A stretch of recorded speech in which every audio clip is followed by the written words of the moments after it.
देशव्यापी हड़ताल का असर भिलाई में भी दिखा। केंद्र की मोदी सरकार की श्रमिक विरोधी नीतियों के खिलाफ देश भर की केंद्रीय ट्रेड यूनियनों के आह्वान पर आज हड़ताल की गई, जिसका भिलाई इस्पात संयंत्र में भी मिला जुला असर देखने को मिला। हालांकि झमाझम बारिश ने हड़ताल की शुरुआत को प्रभावित किया।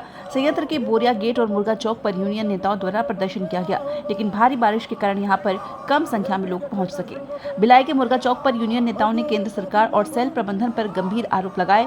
कहना है उनका कि कर्मचारियों के हक का करीब 39 माह का एरियर रोकना पूरी तरह से अवैध है। यह पैसा कर्मचारियों की मेहनत का है, जिसे अफोर्डेबिलिटी क्लॉज के नाम से रोकना संविधान और 1970 के त्रिपक्षीय समझौते का उल्लंघन है।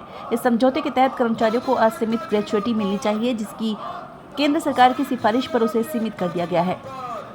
वेतन समझौते को लेकर भी यूनियनों में भारी नाराजगी है। नियमों के मुताबिक पिछले वेतन समझौते के समाप्त होने के 6 माह पहले नए वेतन समझौते की प्रक्रिया शुरू हो जानी चाहिए थी, लेकिन 2020 से अब तक यानी कि लगभग 8 साल 6 माह बीत जाने के बाद भी वेतन समझौता अधूरा है, जिससे कर्मचारियों को आर्थिक और मानसिक नुकसान झेलना पड़ रहा है।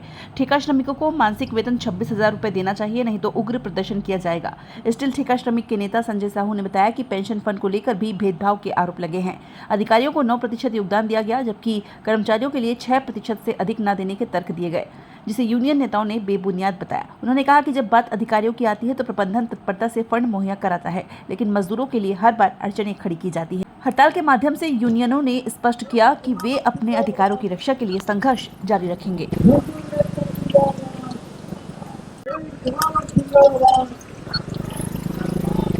सुबह से आप लोग धरने पर हैं, क्या कुछ आप लोगों की मांगे? हमारी मुख्य मांग है, केंद्र सरकार जो मनमाने तरीके से श्रम कानूनों में परिवर्तन कर रही है उसके खिलाफ है।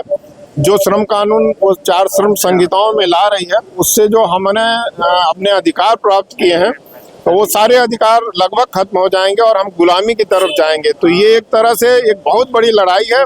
यदि इसका हम इन श्रम संहिताओं का विरोध नहीं किए तो देश में श्रमिकों की स्थिति गुलामों जैसी हो जाएगी। ये मुख्यतः ये मांग है, और हमारी सेल की मांग है जो हमारा 39 महीने का अभी तक एरियर नहीं मिला है और हमारा वेज रिविजन पूरा नहीं हो, इसको लेकर है। ठेका श्रमिकों का मिनिमम वेज 26,000 रुपये किया जाए, इस सब मांग को लेकर है। ग्रेच्युटी पर जो मनमाने तरीके से सीलिंग लगाई गई है, इन सब मुद्दों को लेकर।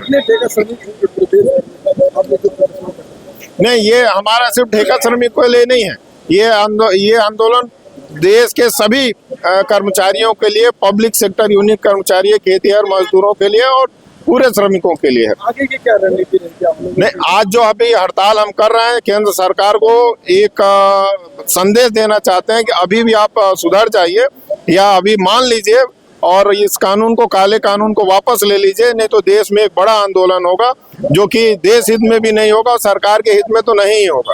अपना परिचय दो। वंश बहादुर सिंह, महासचिव इंटक, संयोजक संयुक्त ट्रेड यूनियन।